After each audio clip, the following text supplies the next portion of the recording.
समय की बात है। एक जंगल में बड़ा ही चालाक और शातिर सियार रहता था।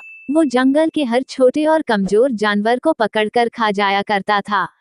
सारे जानवर उससे परेशान हो चुके थे, पर वे जहां भी छुपते तो वो सियार कोई ना कोई युक्ति लगाकर उन्हें ढूंढ ही लेता और खा जाता। एक दिन खरगोश मिलकर आपस में बात करने लगे और सोचने लगे कि कैसे इस सियार से छुटकारा पाया जाए, पर उन्हें कोई उपाय नहीं सूझ रहा था।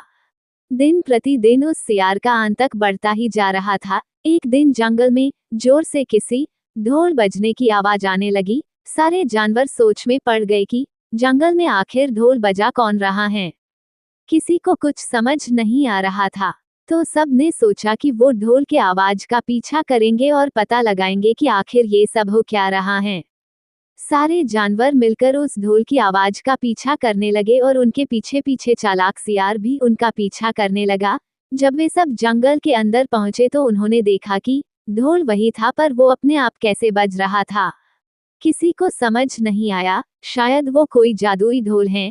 एक चूहे ने कहा, हाँ मुझे भी ऐसा ही लग रहा है। चूहे की बात को हामी देते हुए एक खरगोश ने कहा।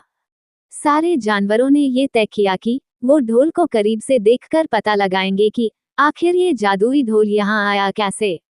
और सब सारे जानवर उस जादुई ढोल के पास पहुंचे तो सब हैरान रह गए, क्योंकि उस ढोल के अंदर बहुत सारे मीठे मीठे फल भरे पड़े थे। सारे जानवर ये देखकर बहुत ज्यादा खुश हो गए।